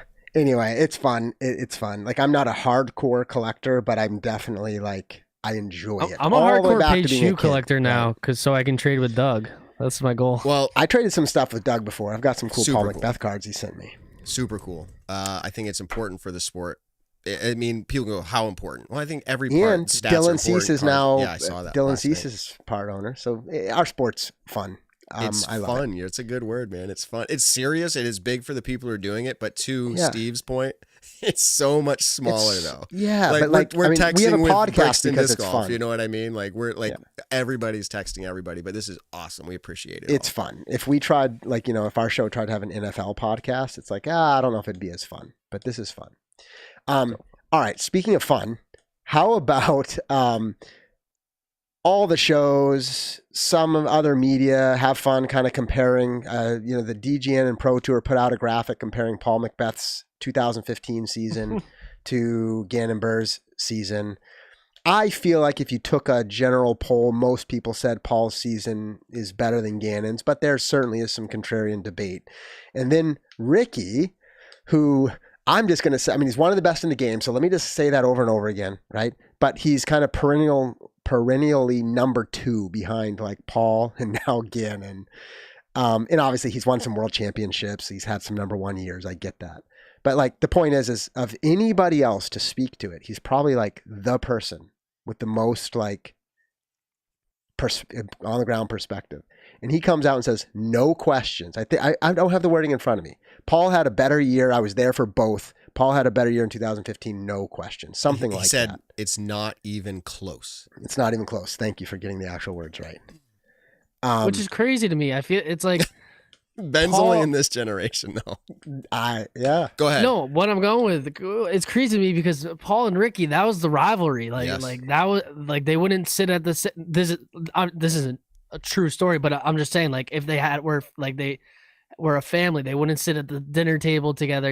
They'd have stuff. There like was a time. I guess there was in a high time, school, but then it turned awkward, and there was no more. That's what I'm saying. That's what I'm trying to say. Like, it was like they're very competitive. Like, yes. You could just tell. I don't know what that metaphor was trying to bring, but it's just crazy to me that it seems like Ricky's rival is shifting. Well, I mean, for him to you back, mean like shifting to like yeah, what? To you mean Gannon, like for him Gannon? to back Paul, like Paul's was way better. Like I would have never expected that from Rick because Paul and him have always been rivals. where it's like obviously they respect each other. Well, in the that's sport, I think that's what you're but seeing, right? like That's what you're seeing. but when it comes head to head, it's like no, I want to win. And Yeah. so it just that was just a Or surprise to me. I'm just playing along with some banter here, but is it possible that Ricky's just really salty for finishing behind Gannon 6 times this year? No. Yeah, And so it's like, true. oh, he has an emotional overreaction. Is that also part of it? Now, granted, I actually think Ricky's take is correct, so that's where I stand on that. But like, it's really interesting to think about when Ricky sees that. It could also be like, no, there's no question. But anyway, that was fun. And by the way, like, you got to go out there and consume this yourself. But then Gannon himself is in the comments, and then all of his buddies are in the comments. And Gannon, I think on our show we've talked about it. I think he's pretty level-headed about his perspective. And by the way, I would expect nothing less than Gannon to potentially believe that he might, have had a better year. Like, he should feel that way with a lot of confidence, and he doesn't seem like prideful about it. But he's just enough lobbing over the little things that are like, here's why maybe my year was better. He talked about player ratings, which talking about strength of field, etc. Again, all valid points, but it's kind of fun to see that chirping. Another evidence, Matt, that our sport's fairly small, and we're not downplaying it. It's grown, it's exploded. The professionalism, all these things are ratcheted up, but it's also fun to see some of the top players in our game spouting off in social media together. Yeah. Yeah, and at the end of the day, like, they're all friends. Like, I know that. Kind of. Just, Yeah, exactly. There is that element to it's the competitive. I think the it's the respect is competitive there. juices. Yeah, I think the respect, but Paul absolutely believes that he is better than Ricky. And Gannon but it's not like they hate each other better. guts. That is what I'm saying. And, like, it's not like, and Ricky probably believes he's better than Paul and Gannon. He just hasn't had the wins fall his way. And I don't mean that like in a weird way. Like, I'm not saying he thinks his stats are better in a career, but like, as a player, when you're in that top tier, you have to believe that like you're the best. And so to that point, last week with Missy Gannon, I asked her, like, do you feel like your name, and it was setting her up, but do you feel like your name should at least be in consideration for Player of the Year? And she's like, I think it should be, and I'm not getting the respect I deserve. Like, it should at least, at the very least, be talked about. And I think it wasn't going to be a full-blown topic, but have you seen that graphic going around comparing the top 5 FPO players, their seasons? And when you look at it, Missy and Kristen, very similar seasons minus some top finishes. Like, the wins are pretty much the same. The money's more for Missy. Like, there's a lot of things that are pretty similar. Missy just finished outside of top 10 more times, but she has almost as many wins. Or anyways, it's interesting. So yeah, I think they should think, this is where I'm taking it back to. I think they should think, to your point, Josh, they think about themselves in a way that says, I've done a good job. I'm here to talk. But Gannon, I'm a fan of the sport too. Yeah. Well, and I think he's shown that, but then of course he thinks he can change the narrative of the sport, which is great. But that exact reason is why it was actually interesting, even to your point, Ben, to validate. It's like, whoa, Ricky coming out in defense of another player versus another player. It's not even like Ricky's story. Like, remember when Ricky came out and he's like, it's not about like the world championship. It's about like total, like, that was like a jab like that at stuff Paul. I expect. Whether you agree or disagree, you kind of like expect that take. It was a fun but surprising viewpoint on it. Anyway, if no other reactions to that, Matt, do we want to talk about some players seasons from this season, or we want to defer that? No, let's do it quick. I have this is just kind of raw, right? Let's just this was a conversation we've had in previous seasons. I think we did this usually right about the end of the season, so we're revisiting it. I'm going to give you the criteria. Both of you can just react. It's really just like a gut feeling. It's not so much related to what I was just talking about between Missy and Kristen, the going back and forth. We're not here to do that right now. This is just more of a gut feeling, how you see it. It's an A, or it's an F through A+. Okay, I know it's a lot of options here, but I wanted to give you a lot of options. A+. Here's the criteria to give anybody an A+. They blew away your expectations. It just blew you away. Like, A is exceeds expectations. So the great season, they exceeded what I thought, but it's not to the level of that blows me away. Okay, so to get the A+, it's just over and above and beyond. A is still above, but it's not as high. B, a B is just meeting expectations. They simply did how I thought they should do. C, below expectations. D, significantly below. And F, failure. Okay, so I mean, you don't have to remember all that, but the point is, I wrote them down. okay, A+ is blowing you away, A exceeds, B just meets. So if you say someone meets expectations, it's a B. If they're below, really below, so it's C, D, and F would be below, and all the way to the farthest. So F's the opposite of A+ in this case. So here we go. 10 MPO players, Ben and Josh, gut feeling, rating according to how, not how you thought their season ended, not, oh, they got 10 wins and 4 this, that's this. It's based off of how you thought they should do, okay? How you thought coming into this season they should do. That's what we're looking at. So it's really it really comes down to, did you have it right?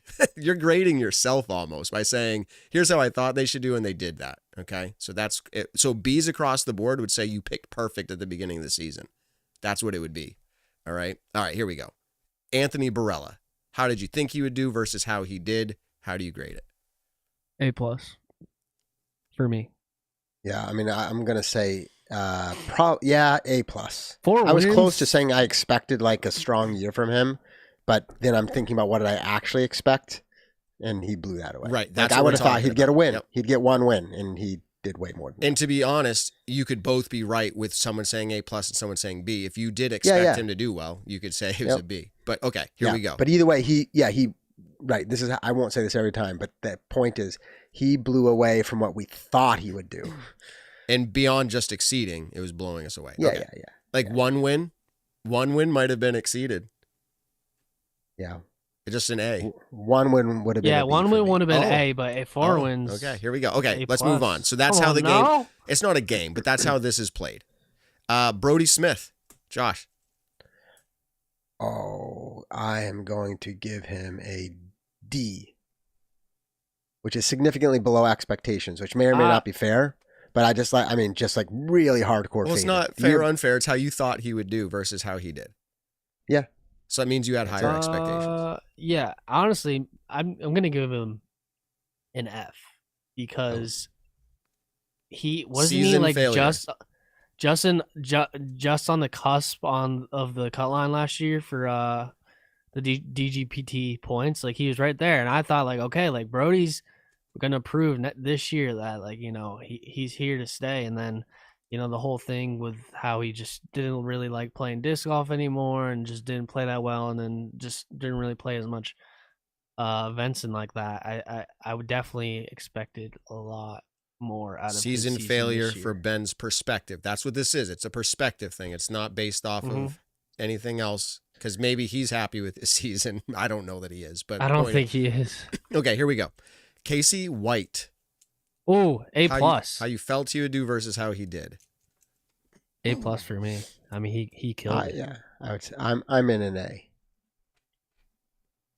Yeah, what would it have taken to blow you away? Like a podium or a win? I think if he got a win, like Yeah. I'd be blown away. But I'm but still not blown without away. like not out of reach didn't either. win. Like that could have happened, and it just would have blown me away. A, But it didn't.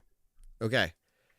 And I hope those who are at work or driving or having fun grading out loud with yourself to see if it matches up with us. I'm not giving you my own. It's going to take too long if I did that. Chris Dickerson. E. Just met I think expectations. he played well. It's so Sneakily well, weird though, and because he's I'm going really off good. a raw reaction for Yeah, me. how you I think felt it's he I should think do. it's a C, because like I understand when you look at the stats, he had a fine year, but Right. I'm like that's just below my expectations. Where Chris didn't get 2 wins, like that's what I'm thinking. So anyway, it's below my expectations. It's not based off of stats. 'Cause if you look at stats, I would agree, Ben. I feel like it was extremely like, wow, you're a top 10 player, or at least right at knocking on that door. But if it's based off of how you felt he was going to do coming into the season, it does feel a little bit like below. Okay. Simon, I thought B is like he performed exactly how I you expected. thought he would. Yeah, Yep. it did. So if that's he Yeah, yeah. performed how you thought he would, that's B. Correct. Yeah. Yep. Okay, here we go. Simon Lizotte.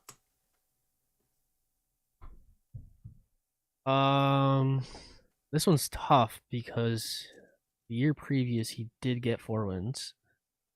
Yeah, I mean, like the fact that he had a win like meets my expectations. I'm giving him a B.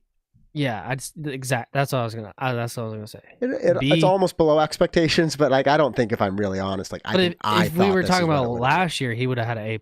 So that's why it's weird. It's because like if you had a great season, then it's tough. Yeah, to but back again, up what a did great, you expect great coming season. into the year, right? Yeah. Yeah. And I'm just saying he met my expectations. All right. I just brought Nick Carlin. I think he just landed. Ooh. Are you there, Nick? Hello. Yeah, can you guys hear me? Whoa. Oh, yeah. Welcome to the show. So welcome. We're not going to recatch you on everything here, but we're playing that game where you grade the player based off of how you thought they were going to perform coming into the season versus how they performed. So it's purely, you can all have different grades and no one's right or wrong. It's based off of how you thought they should do versus how they did. So we're up to Ezra Robinson. Just your immediate gut, Nick. How did you think he would do and how did he do? You got to give him an A or an F, like any of the letters in between. I would have given him I would say C+ coming into the year because I think it was one of his first or second years kind of really coming out onto the tour. But I think he exceeded all expectations with some awesome podium finishes, incredible play at the DGPT championships. So I got to give him an A- on the year. Okay, so that's pretty good. Having not heard the rules to the game, we gave all the criteria for A+, A, B, C, D, F. We're going to let you give that. It's pretty accurate. We'll go to Josh. What do you think? Yeah, I mean, I would say an A as well. Like, I mean, if he had a win, it would be an A+. But I did not. Ezra's been creeping up, so I'm not totally shocked, but it exceeded my expectations. He had a good year. Ben? A. Yeah, he went above and beyond this year, and I wouldn't be surprised if he gets a win next year.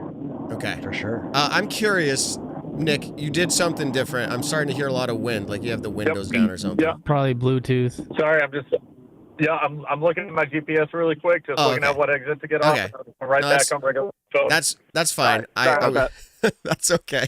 I wasn't sure if the chat was hearing that or not too. All right. My apologies to everyone. Okay, so Nick, the highest you can go is A+. The next is A. We're doing no halves besides A+ and A. A is like blows you away. A is just is simply they exceeded, but like A+ is the top. Okay.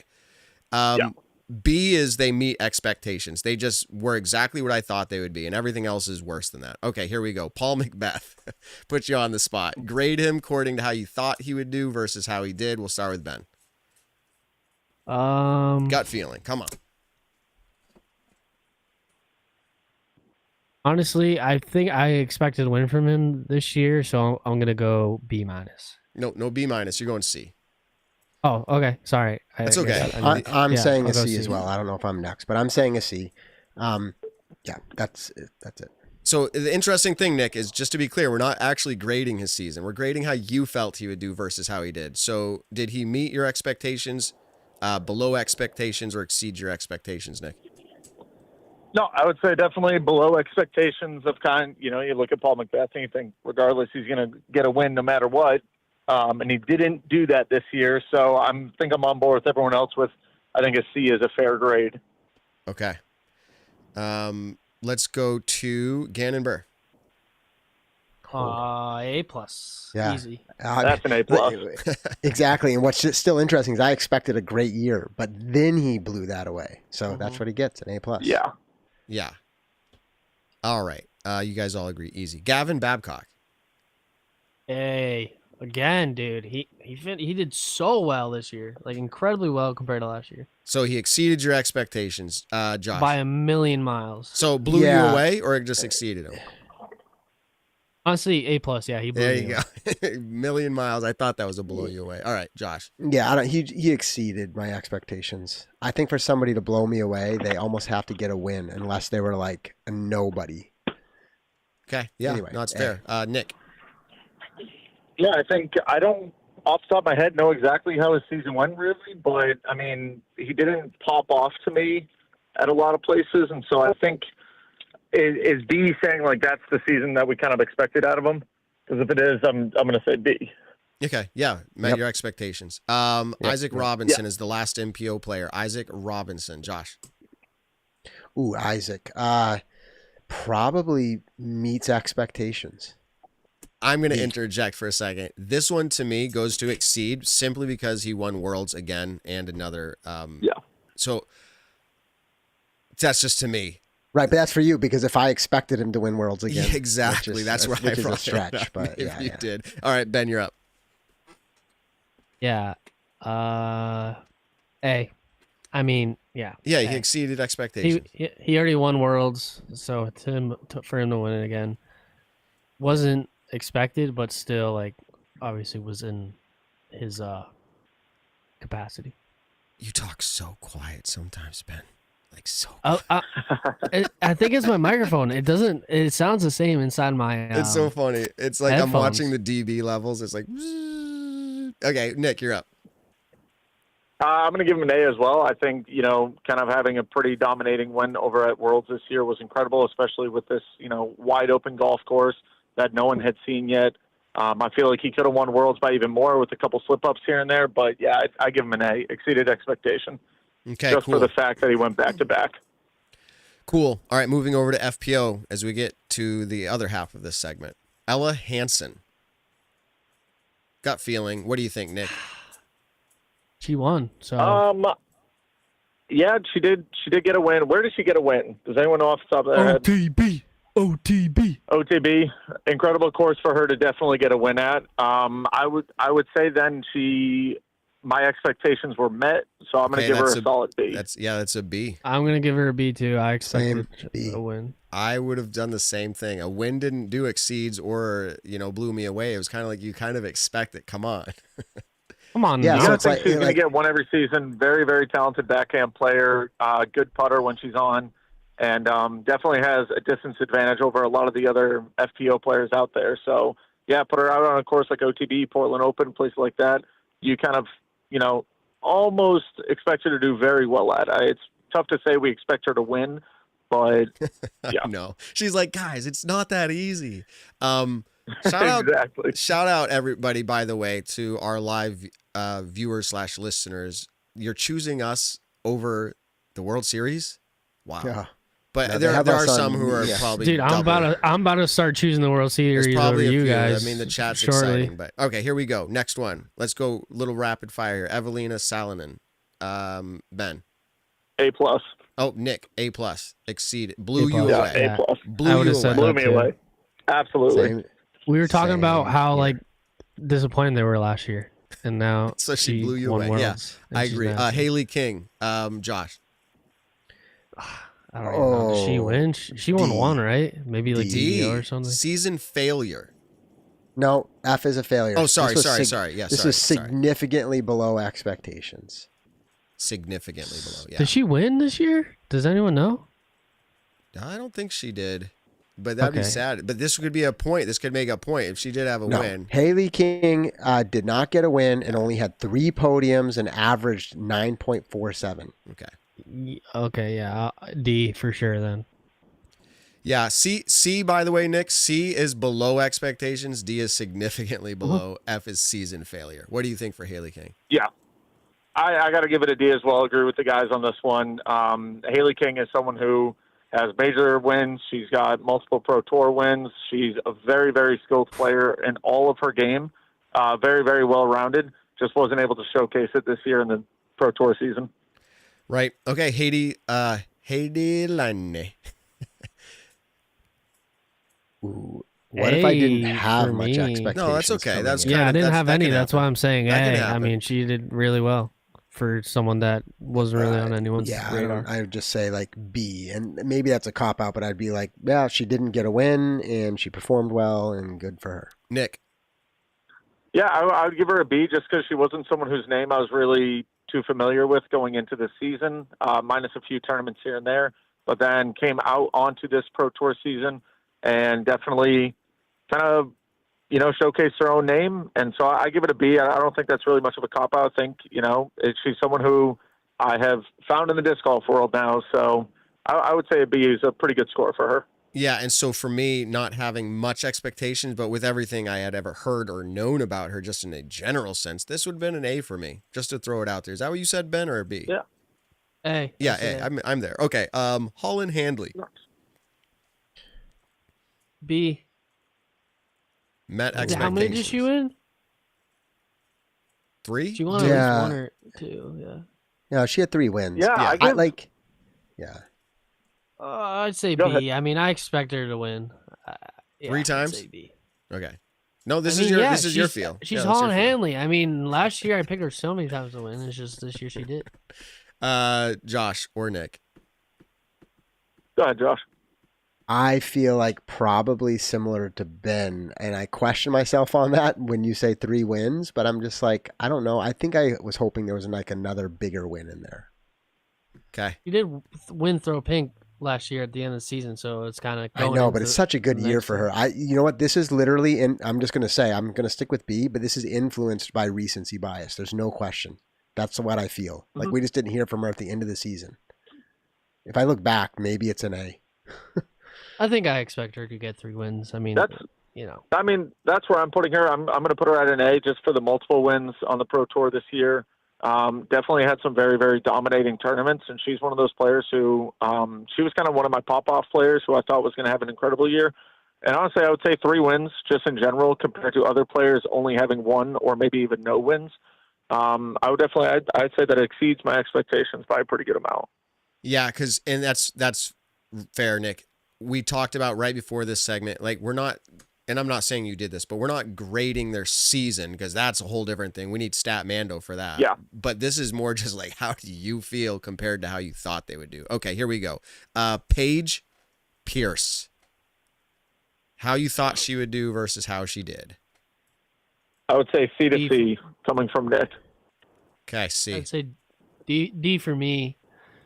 Given she did have an injury, but I think in my mindset, I'm not really thinking about the injury. I'm thinking about the classic periods that we all. Wait, so what did you say? No. What did you both say? C? D. I Or said D. Ben said D. I think, D. and Nick, you said C. I said C below C is in expectation. cat, and Yep. I think so. C is below expectations. C is below. Yeah. B would be meat. Oh, okay. B, then I would say B. She kind of I think she came into the season coming off the injury, and she performed how I figured she would. Sorry, I thought that was C. That's okay. So I would say B then. If that's how we're looking at it, then I would say B. Yep. Oh, I mean, that's it. I say A. I mean, getting a win this year to me, and then some of the late season push, like, I don't know. I think she did better than I didn't know if I expected Paige to win. She Which exceeded. is crazy. Yeah, she exceeded your expectations. Interesting. Yeah, perspectives I mean, here all around. she's. I don't. That's tough to say. 'Cause she's like one of the past few years has been like world's winner, one of the best. So you players expected her winning. So you expect her No. to have more. To way better. Yeah, that's Yeah, why okay. I'm Yep. saying Yep. D. What exactly even is D again? D would be significantly Significantly below my expectations. Yeah, Okay. all this means is C that then, if yeah, we that- were yeah, around yeah. like 8 I'd months, say C you and I then. would have had different. We would have had a different take 8 months ago. That's all we're saying. That's Yeah, exactly I'm going. what I'm saying. going Yep. with C. I was just thinking on the grading system of school, but yeah, if C is just below expectations, I don't think it was significant. It's not like she came in dead last every time. Okay. Yeah, Josh, to your point, that's exactly right. We're grading without you having made a take in the beginning of the season on this, that's what you're doing. You're grading your own mindset, your own take coming into the season. Because if you're like, dude, everything, I nailed it all, you'd be just saying B's to everything if you nailed it all. Okay. 4 more. Kristen Tatar. Probably B. meets B. Wow, I love it. That means we all expected this. Nick, It's funny. I want to say A minus so bad, but I know we're not doing that. So A would can be say I A. said B plus. so You can say A. a B means it meets exactly what you thought would happen. A means it was better than you thought would happen. I think it was. I'm going to say a B then, because coming off such a dominant 2023 season, I think I expected her to not win as much, like not get the Grand Slam. You know, obviously we want those things, but like I expected that not to happen. So I would say B, where she still performed very, very well. But she didn't blow me out of the water. but she also didn't do bad enough to warrant, I think, a C or a D on that scale. Yeah, she met, and that's all three of you, by the way. She met expectations, which doesn't mean it's below or above. It just means that whatever you thought she would do, she did. So we're grading your take technically, not the player. I'll say it again. Here we go. Yeah. Missy Gannon. How did you feel about her in the season? How did she do? A. I think I'll always give Missy Gannon an A. I think she blows me away every single year. Just how she plays, and she clutches up in all those big tournaments, big money Missy. So I got to give her an A. I think she's so exciting to watch win. Yeah, I'm going to give her an A, but I'm going to say it's a shame on me A, because I need to stop setting my expectations lower. Right? Because that's the point. She's exceeding my expectations. Exactly. But like, what is wrong with my expectations? Like next year, I've got to say, this is what I expect from Missy. I know. And ride it out. You and me are similar in that take, and it's interesting. I've done it for years now. I always feel bad. Like I always feel bad. If you could actually use like Chat GPT to listen to like any of my takes and summarize it, it would probably be like, it'd probably be like, Josh just thinks like Missy is like, okay. Tell us what Josh thinks about this player. Yeah, exactly. Okay, here we go. Two more. Owen Scoggins. That's tough. Owen's an A for me. Exceeded. Okay, Josh. I'm going to say a B, just because I think she's good. Ben. B for me as well. She met your expectations. And then finally, Valerie Mandahano. Not talked about much. You'd have to be following the scoreboards to kind of know. Yeah, she's a C for me, below expectations. I kind of expect more. Yeah, C. I mean, you expected more coming but... into this season, is what you're saying, right? Not that her season you expected more, but coming into this season, she did less than you thought she would do. Yes, I had higher expectations. Okay.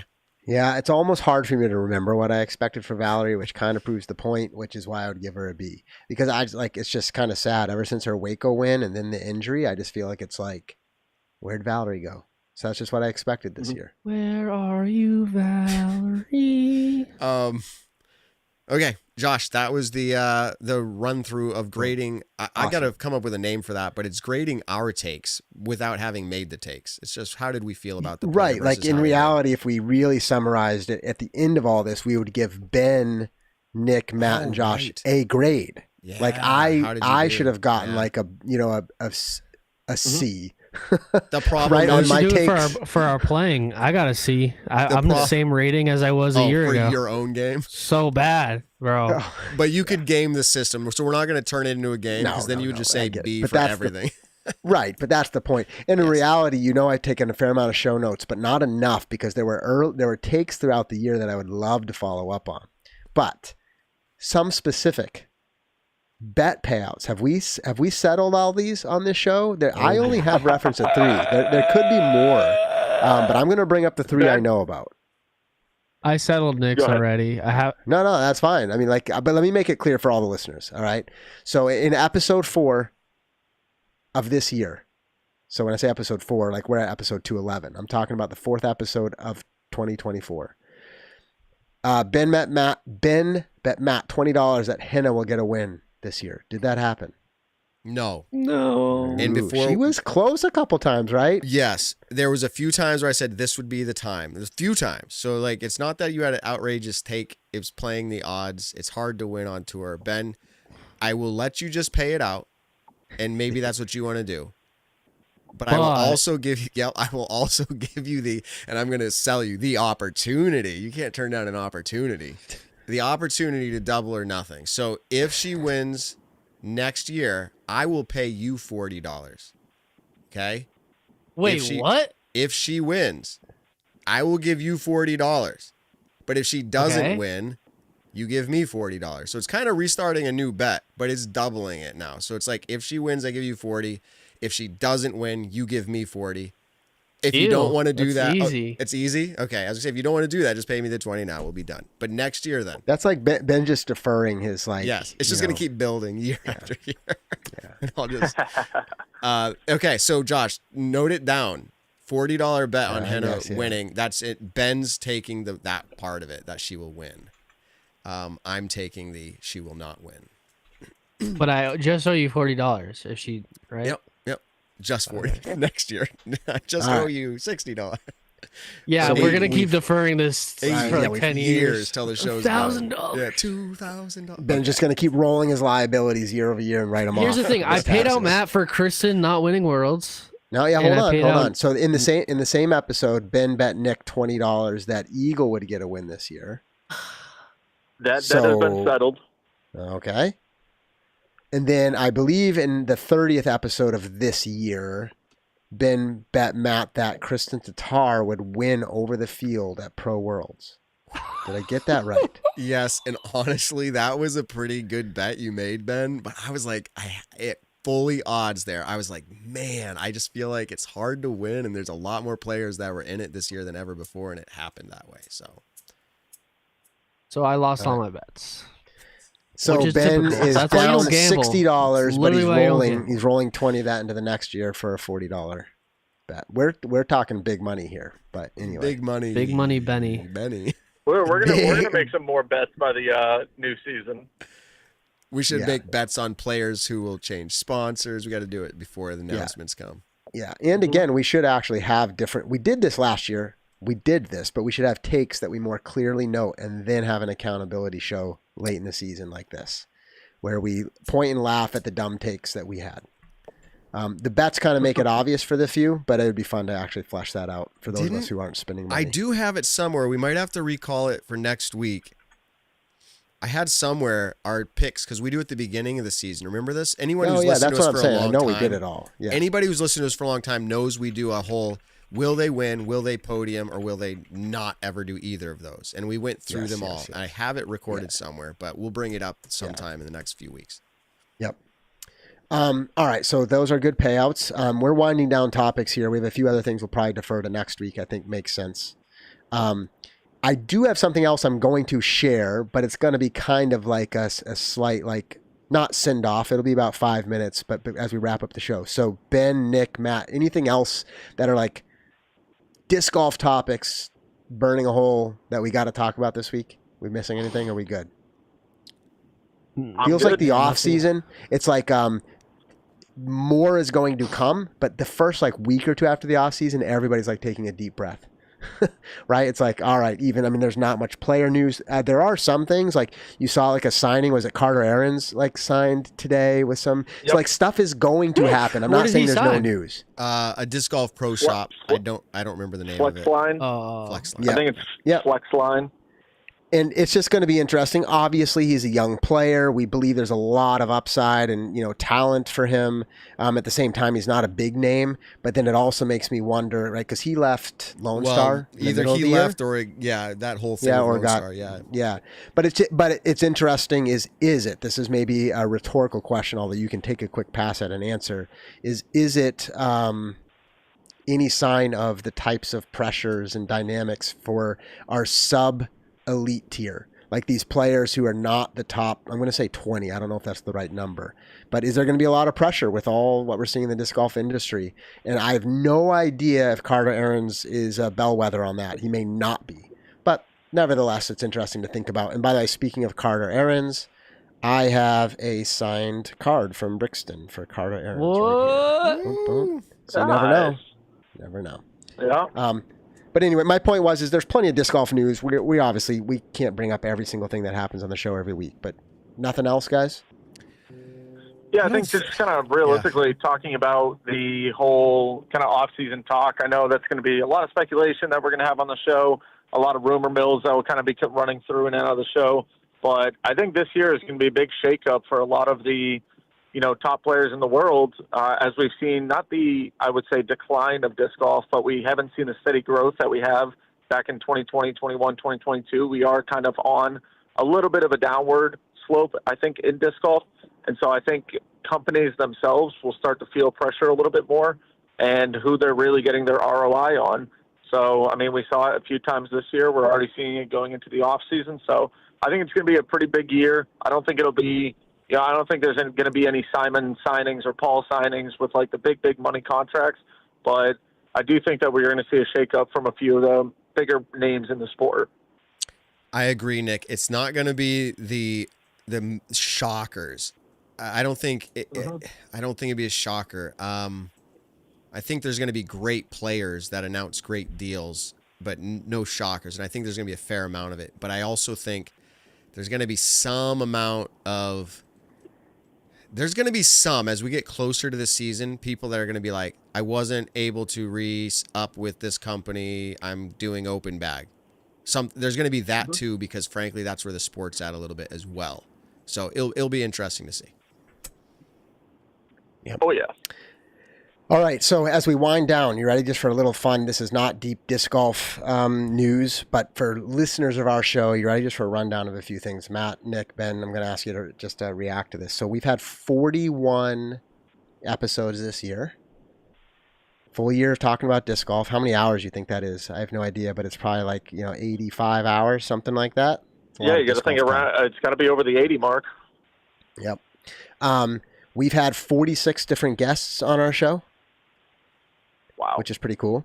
And by the way, that includes New England women's disc golf. I counted as one, but really, what was it? Like 3, I think? Yeah, 3. 3. Yep, usually 3.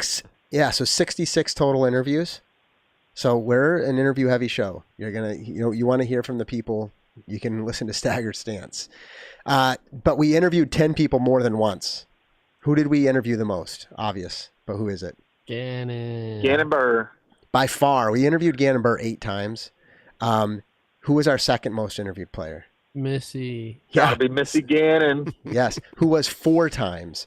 And by the way, the other people we interviewed more than once, Jeff Spring, Casey White, Jeremy Coling, Joey Buckets, Emily Weatherman, Alden Harris, Holland Handley, and Isaac Robinson. So obviously players getting wins, or players who are kind of close to the show, or Disc Golf Pro Tour CEOs. Thought that was fun.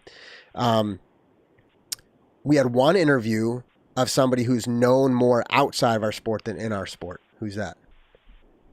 Dylan. Dylan Cease. Yes. Yep, exactly. So anyway, I just thought that was kind of fun to get a rundown of that. We approximately have interviewed 60% of our interviews have been males, and about 40% are female interviews. Not bad. Interesting how that that matches to our actual sport. But anyway, just thought that'd be fun to share.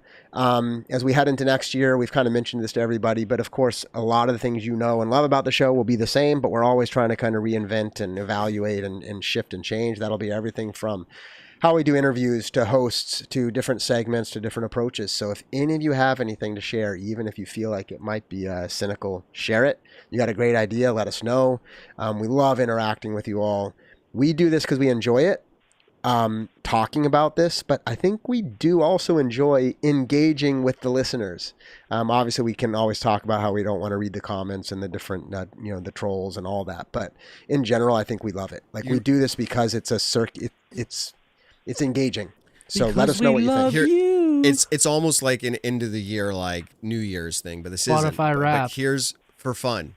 United States, most of our listeners are in United States. Number 2, any guesses? What country? Australia. Ooh, no. Finland. If you were Hooligan Discs, you would know right off the rip, because you got to ship so many prizes to all of our winners of the game Pop Drop Lock. It's Canada. Our second most listened country is Canada. Hey, Canada. Thanks for Canada's listening. favorite country. Wait, what do I get for winning Pop Drop Locked? I feel like I deserve a trophy. You missed Well, it. you weren't You get a here re-up on in the week we sponsorship. actually went over it. And honestly, Ben, I don't know what you get, but by the way, I am holding back. We are going to do some analysis on picks from this year. Okay. Not just because we want Let's to get a trophy made up. Yeah, we'll come back. PDL's not have dead. to. Yeah, we'll do a we're trophy, excited Ben. about that. Yeah. Okay. And maybe we'll get it in time for the start of next season. Here you're Sick. getting the award, so you have it. Okay. And then the third country. Someone said Finland. Any other guesses? That's It what I wasn't said. Finland. Oh, okay. Third, Well, number 3. Australia Estonia. again. Sweden. all right. That was going to. I should have just said it. 'cause Please. Those are our top 3. And then for fun, you ready for this? I'm going to read it. It's gonna take a little bit here. But different cities that stand out to me in order of preference of most listens this season what city, if you had to guess? The answer is surprising. Middle of America. Well, almost. Kansas City. Most listens coming out of Kansas City. What? If you start moving down into second and third, you have Gainesboro and Charlotte. Then it's Seattle. So this is in order from top to bottom. Chicago, Portland, Denver, Helsinki. That's cool. Cleveland, Dallas, Sacramento, Minneapolis, Raleigh, Dallas, St. Louis, Austin, Philadelphia, Hartford, Atlanta, Houston, Stockholm, Oslo. Going down the list further, New York. And then, fun fact, Worcester. Pretty much the hometown from where we are. It is down near the bottom. So we have a hometown listener. We have a hometown. Boston is 2 off the bottom. But we have our local listeners. You are listening, but you get to talk to us in person. I hope that's why. I was going to say they've been dealing with us for over 10 years now, so they're sick of us, Matt. There you go. So that was my little recap of where listeners are from. We always appreciate it. If we didn't say where you're from, spread the word. Maybe you'll get on the list for next year. We're not ending, guys. We're not ending the show. This is kind of like the end of the Disc Golf Pro Tour season. All right, Josh. I don't know where we're at for you. No, I think that's it. It's been a good show. Obviously, slightly different topics, but some great guests. I'm sure some of you will love what they said, and some will disagree. We don't have a guest. That's perfect. And it's a we've got some staggered stances. So staggered stances. Okay. Well, it was a good run, a good year. World Series is happening again. Shout out to those who listened to us or were listening to us or watching us live. Come on, Yankees. We hope the win. value we brought to the show is a reason for you to tune back in. If it is, we appreciate that. We haven't asked for this in a long time, but give us a review. Star us on your podcast platforms. Thumbs up if you're watching YouTube. There's no question about it. Us changing our name squashed the YouTube algorithm drastically. So if you think of it, create some engagement around this, helps us out. We're going to have pretty good next year. We're still here in the off season, but we have plans, and we hope you stick around for it. And we probably got a lot more games. People in the chat, did you see this, Ben? People in the chat asking for Judge That Disc Golfer. I know. I've gotten so many people. Okay. We'll bring it back this offseason. We'll bring it back. I can't say every week, but we'll bring it back. So we appreciate everyone listening. I have Nick, a ton of people right I don't know now. if you can hear the music or not, but you give us the outro. I can't hear. Thank you, everybody, for tuning in on this wonderful Monday night of Staggered Stance. No idea what number episode we're on, but once again, thanks for joining in live and on the post-produced shows for all your podcast platforms. Don't forget to like, comment, subscribe on the YouTube video. As always, tell someone you love them this week. We'll catch you all in the next one. That's it, everybody. Appreciate it. Until next time, peace out. Go Yanks. You're booted.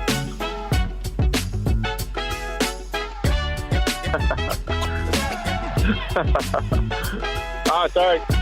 Yeah. Sorry, I got into the show late. Just